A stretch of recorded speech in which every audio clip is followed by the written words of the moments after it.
How Abram the Unyielding Became a Legend. This story was submitted by one of our viewers, Phillip. Thank you. I wish to share with you all the legend of Abram the Unyielding, an NPC that my party encountered during one of our Pathfinder sessions, while we were questing in the World Wound. For those of you who don't know, the World Wound is basically a blasted landscape where the powers of the Abyss have spilled out onto the mortal world. It is mostly filled with demons, undead, and various other types of corrupting influences. At this point in the campaign, our party consisted of a catfolk, oracle, an Aasimar paladin, another Aasimar ranger, a dwarf fighter, and myself as an Aasimar monk. We were all very experienced players and felt supremely confident that, despite the difficulty of the campaign, we could overcome any encounter the DM put before us. However, what follows is an experience that none of us will ever forget. Recently, our party came across an old journal that detailed several interesting locations of note in the region that we were exploring. As it happens, one of these locations was an old abandoned temple that was supposedly dedicated to a ruinous power of some sort. The journal went on to hint at the possibility of an ancient demonic artifact being housed inside said temple, and seeing as how our party was entirely made up of righteous crusaders, we decided to take it upon ourselves to investigate the situation. After all, if a demonic artifact did exist within this ancient temple, then it was our responsibility to destroy it once and for all. The journey to the temple took 2 days of hard marching in game time, and along the way, the party was forced to contend with several difficult encounters. We were ambushed during the night by a swarm of demonic bugs, and later set upon by a host of maniacal cultists. We also had a particularly nasty run-in with a group of greater shadows as well, but fortunately, our oracle was able to keep us all alive. As I said before, the World Wound is a dangerous place, and we knew that if anything went wrong during this quest, no one would be around to help us. The nearest safe haven was a 3 days march away, and we currently did not have access to the teleport spell either. Still, we marched on. Eventually, we were able to reach our perilous destination, but when we arrived, rather than seeing some old abandoned temple, we were instead greeted by a large foreboding chasm leading deep into the earth. Taking a more cautious approach, the party promptly walked up to the edge and looked over the side, hoping to spot the temple somewhere in the distance. No such luck, I'm afraid, although we did manage to spot several large claw marks scratched along the walls. And by large, I mean the size of tree trunks. Fearing the worst, we decided to roll some knowledge checks to see what kind of creature could have made such marks. Unfortunately, our ranger could only determine that whatever made these claw marks was at least gargantuan in size. Needless to say, for a party of level 10 characters, this was definitely a concerning event. At this point, we realized that this could have been the DM's way of telling us not to go any further, so we decided to have our oracle cast Augury in order to see if going down into the temple was a good idea. Much to our surprise, the results of the spell turned out to be weal and woe, which essentially meant that it could be both good and bad. Realizing that we needed further clarification, we decided to let our oracle cast Commune next, and ask her goddess Serenray, or one of her agents, a few additional questions. I won't bore you with the list of questions that were asked, but let's just say that after the spell concluded, we immediately knew several important things. 1. Going down to the temple was dangerous. 2. The creature that made the claw marks was still down there. And 3. Completing this quest was of the utmost importance. And so, with that knowledge, we ventured down the chasm. Due to the poor lighting of the area, we weren't able to see how deep this fissure went, so we decided to use a wand of featherfall and hope for the best. Thankfully, the chasm only went down about 120 feet, and along the adjacent surface, it opened up into a large cavern, leading further into the cliffside. We proceeded along cautiously with our ranger taking point, while our dwarven fighter protected the rear and kept a watchful eye. Sadly, due to our oracle's lack of dark vision, we were forced to cast a light spell as we walked further into the tunnel, which we all knew made it nearly impossible to conceal our position. Alas, what choice did we have? However, as we moved further along the trail, we started to get the impression that some sort of great battle must have taken place here.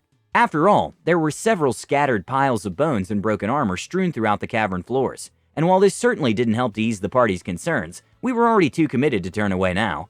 Out of curiosity, we decided to take a moment to determine the identity of some of these corpses, and while most of them were humanoid with no real discernible features, we did manage to find the bones of several frost giants added into the mix. Ironically though, there was still no sign of the massive creature that had made the claw marks from earlier. And even stranger, most of these bodies seemed to have died from wounds inflicted by a much smaller, potentially bladed weapon. Things weren't adding up, yet we pressed on regardless, determined to get to the bottom of this rather concerning riddle. Eventually, the party rounded a corner into a large oval-shaped chamber with a massive set of double doors on the far side of the room. To our surprise, the chamber was also slightly illuminated, thanks to the presence of several ever-burning torches that had been placed along the walls. As our DM proceeded to describe the room, we immediately began to take note of three important factors. First, the room looked like a war zone, with several large holes blasted into the floor and walls, along with nearly 20 dead bodies strewn along the ground. Secondly, the corpse of a giant beast-like creature could be seen laid out in a heap along the western wall. We later determined this to be the corpse of a great worm white dragon.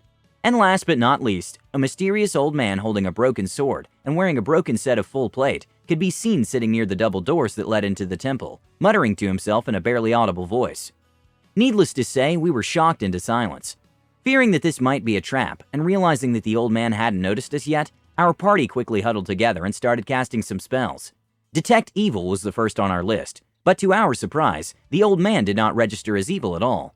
We then tried Detect Magic next, and determined that the only things magical on the old man were his sword and armor, along with a curious magical ring that we later learned was a ring of sustenance. After that, we made some perception checks to scan the room for traps, but again came back with nothing as the coast seemed totally clear. With all of that out of the way, our party drew their weapons and stepped out into view. We were hoping to try a diplomatic approach first, but we had decided to brandish our weapons anyway in case of a surprise attack. However, before any of us managed to make an introduction, the old man suddenly ceased in his mumblings and turned his gaze upon us. "Foolish intruders, have you come to die as well?" he asked in a weary voice, his tone slightly laced with a firm determination. "Have I not killed enough of you? Are these corpses not enough? How much more do you ask of me now? How much more blood am I required to spill?" The old man was forced to pause for a moment as a sudden coughing fit interrupted his speech. By this point, none of us were sure about what to do next. Yet, before we could begin to question this man, his raspy old voice spoke up again. "Heed my warnings well, demons. Leave this place and never return, for that is the only mercy I can offer to you now." Wanting to explain ourselves, our paladin quickly stepped forward and tried reasoning with the man, stating that we were not demons, but rather crusaders instead. Our DM called for a diplomacy check, and our paladin actually rolled rather well for it. Sadly, though, it wasn't enough. "Lies!" the old man screamed, as he stood up and brandished his broken blade. "Do you think to try and fool me again? Do you really believe I am so readily deceived? Never! I will never allow you to pass beyond these doors." Before we could say anything else, the old man lunged forward and attacked our paladin, striking him with a single blow that nearly took off a quarter of his health. "Begone!" the old man yelled, as we reluctantly prepared for battle. "My vow will not be broken. You demons will never win." Now, around this time, the DM quickly informed us that the old man was half-blind and clearly suffering from some sort of bodily affliction, hence the coughing fit. On top of that, he was also a human in the venerable age category, which was remarkable considering how much damage he did. Clearly, this was a fight that was meant to be taken seriously, and yet despite his initial attack against our paladin, none of us truly wished to cause this man any harm. Therefore, we quickly decided to try and take him prisoner, hoping that such an action would grant us the chance to reason with him later. As luck would have it, my monk ended up going first, and I immediately opted to strike with a non-lethal blow. However, I quickly learned that despite my above-average attack roll, this tough old bastard was very hard to hit, a fact that shocked all of us, considering his only form of protection was a broken set of full plate armor. I did manage to land at least one good punch though before the end of my turn, but as soon as the damage was resolved, the old grizzled veteran started screaming once again. "No, I will not allow this. I will not let you heathens rob me of my honor," he yelled in a panicked voice. Our oracle was up next, and like the rest of us, she was also very reluctant to attack this man with lethal force. Therefore, she attempted to disable him by casting the Hold Person spell, in the hopes of at least stalling the fight until we could formulate a plan.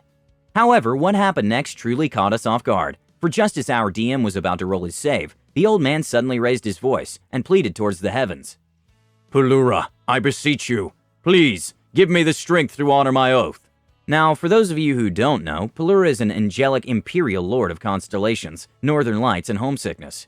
She is a benevolent and compassionate goddess, and certainly no servant or promoter of evil. As such, you can imagine our party's surprise when the torchlight in the room slowly began to shimmer, taking on a familiar hue of the northern lights themselves. It lasted for only a moment, but that moment was enough, and after the DM finished rolling his saving throw, the old man shook his head and tightened his grip upon his sword. "I gave her my word. Do you hear me, demons? And as long as I live, I will not allow any of you to tarnish my word. At this point, nearly half of the party was truly considering retreating from this fight, for we simply could not bring ourselves to cut this man down, and taking him alive was looking like a dubious prospect as well. To make matters worse, the old man was up next in combat, and he was apparently more than ready to throw down the gauntlet.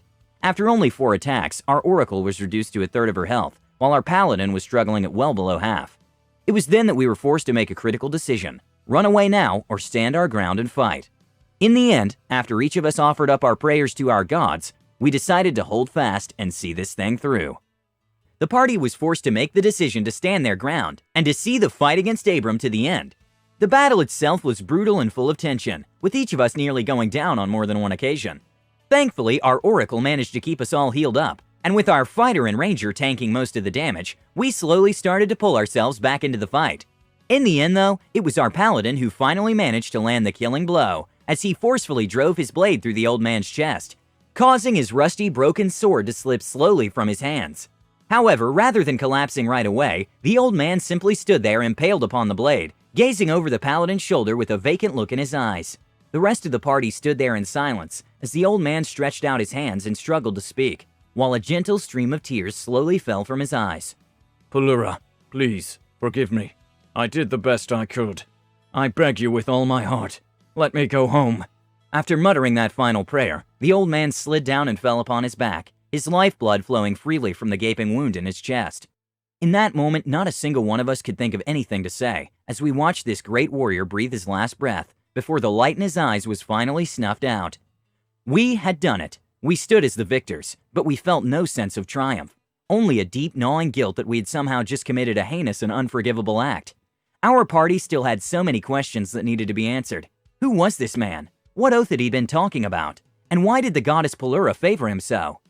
Yet before we could receive any proper answers, the chamber we were standing in suddenly grew dark, and the very air around us seemed to radiate with a malevolent and unnatural aura.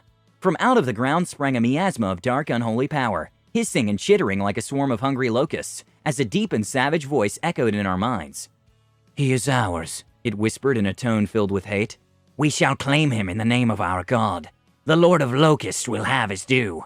Now, just to clarify, the Lord of Locusts was the demon lord known as Deskari, and apparently he had some serious beef with this grizzled old warrior. At first, we weren't sure what to make of this, since the old man was already dead, but our oracle quickly pointed out that perhaps this unnatural darkness was attempting to claim his soul. Fearing the worst, our party quickly formed a defensive circle around the old man's body, hoping to protect him from this vile corrupting force, even if it meant sacrificing our lives. Alas, our efforts proved in vain, as the darkness easily weaved its way past us and encircled the veteran's body, threatening to corrupt his corpse right before our very eyes. At this point, our party grew frustrated, for it seemed as if nothing we could do could prevent this heinous atrocity. However, just when it looked like all hope was lost, the ground suddenly heaved and shook beneath our feet, and from high above, a blinding flash of light burst forth through the ceiling, enveloping the old man's body in a blinding pillar of light. In an instant, the darkness was driven away with a cowardly shriek, and a soft yet commanding voice echoed throughout the room. "This man's soul is not yours to take. His loyalty in both life and death was declared to me alone. Begone from my sight, and never touch him again, for I shall suffer your vile presence no longer." I gotta say, I was pretty sure the darkness just pissed itself. After all, being rebuked by a goddess was never an idle threat. As for the rest of us, we swiftly dropped to our knees and averted our eyes, for we knew that the being that stood before us now was none other than the Shimmering Maiden herself. Now keep in mind, while my group mainly consisted of veteran D&D and Pathfinder players, we typically didn't encounter gods very often, so meeting a deity here, even a minor one, was a very big deal. Admittedly though, most of us were worried that Pelura had simply come to curse us for killing her champion. Yet to our surprise, when the goddess finally turned to address us, her words were not condemning, but rather peaceful and sincere. "You have all done me a service beyond imagining. Long have I feared that the soul of this man was lost to me forever, but thanks to your actions this day, my faithful servant has finally returned home. The heavens rejoice and the stars dance with joy, for today marks a great victory for all the forces of light." Pelura then went on to explain that the old man's name was Abram Strauss, a legendary hero, who was charged by her to defend this location from the forces of darkness. Apparently, this place was not some demonic temple as we had previously believed, but rather an elaborately crafted prison, whose only inmate consisted of an ancient Baylor, or super demon, of Deskari, that Abram had managed to capture nearly 50 years ago. Enraged by the offense, Discari had quickly rallied a host of undead minions and demonic cultists, all in an attempt to free his captured servant. Yet to the Demon Lord's surprise, Abram somehow managed to defeat them all. Meanwhile, Pelura was trying desperately to reach out to her mortal servants in order to provide Abram with some much-needed support. Unfortunately, due to the small size of her followers on Galarion, there were not many people available, let alone strong enough to offer Abram aid. As such, the goddess was eventually forced to call upon the help of other goodly deities, hoping that at least one of them would be willing to assist. Discari, however, was having none of that. In a moment of cruel demonic insight, the Lord of Locusts eventually decided to kill two birds with one stone by punishing the fool Balor who had allowed himself to be captured, while at the same time getting revenge against the human who had so readily defied him. I'll admit the details of this curse were a little complex, but it essentially boiled down to Discari using the Balor's own life force to curse Abram Strauss by cutting him off from his precious little goddess. No longer would the man be able to feel his goddess's presence, and while she could still hear his prayers to a certain extent, Abram was effectively isolated and utterly alone. Undaunted by these turn of events, Abram silently vowed to his goddess that he would remain at his post and keep the prison secure, at least until reinforcements arrived, to relieve him of his charge. Thankfully, he had in his possession a ring of sustenance, which allowed him to remain vigil despite the lack of food and water. Yet what Abram didn't realize was that Discaria was no longer interested in freeing the Balor, but was instead entirely focused on claiming a greater prize, Abram's own soul. You see, the Lord of Locusts reasoned that if he could corrupt Abram, or at least drive him mad, then his soul would make a stronger servant than the Balor ever was. All he had to do was wait the mortal out, and if on the off chance that Abram abandoned his post, then Discari could simply reclaim his Balor without too much trouble. And so, as they say in Game of Thrones, the Long Watch began. The first few decades proved rather difficult, with frost giants, drow, and even a host of Duragar all attempting to raid the prison and end Abram's life. Thankfully, none of them were capable of besting the man in combat, although the numerous battles he participated in were beginning to take their toll in other ways instead. His equipment, for example, was slowly starting to break, and the numerous years of isolation weighed heavily upon his mind. Things came to a head when a fully matured white dragon attempted to claim the prison as its newly found lair, and thus engaged Abram in an epic and ferocious battle. Yet, as before, Abram emerged victorious. After defeating the dragon, however, the demons decided to change their tactics, and what followed was perhaps the most torturous and difficult years of Abram's long life. Rather than engaging him in combat, many demons focused instead on corrupting his soul and destroying his will. The succubi, for example, offered to end his loneliness by giving him the company he so desperately craved. Other demons whispered sweet promises of sending him back home so he could see his family and loved ones again. At one point, a group of incubus demons even attempted to disguise themselves as holy crusaders, all in an effort to get the lowly mortal to finally abandon his post. And yet, through it all, Abram endured. This isn't to say that he wasn't tempted, of course, and he nearly ended up breaking on more than one occasion. The numerous decades of loneliness and battle had begun to eat away at both his sanity and health, which inevitably led to him weeping in despair for days, or sometimes even weeks on end. He was tired of the fighting, tired of the struggle, but most of all, he was simply tired of just being alive. He had begun to pray for death, and had even considered killing himself, yet Abram quickly banished such thoughts before they could take root in his heart. His oath, his promise, that was all that mattered now. Although he missed his homeland and the faces of his friends, Abram simply could not bring himself to relinquish his charge. He knew that if he did, the Balor would be free to ravish the world once more, and that was simply not an outcome that Abram would accept. And so the warrior waited, for death, for madness, or the slow decay of the world, praying that someday soon his watch would finally end. I feared that he would die without ever knowing peace, Pelura explained. But thanks to all of you, his honor remained intact. He died before madness or corruption could taint his soul, and now his spirit is finally ready to receive its just reward. However, if you would allow me to impose upon you one last time, I ask that you please give this man the burial he deserves. He was a noble hero in life, much like yourselves, and I would hope that his legend would never be forgotten. Needless to say, our party was more than happy to agree to her request, and as an added bonus, the goddess proceeded to inform us that the imprisoned Balor was also weak enough now that we could slay the creature without much trouble. Apparently, during its 50 years of imprisonment, Discari had continued to drain its life force in order to keep Abram cursed, and as such, the beast was now a weakened husk that was barely able to stand. We entered through the double doors and killed it immediately, before wrapping up Abram's body and carrying him out of the room.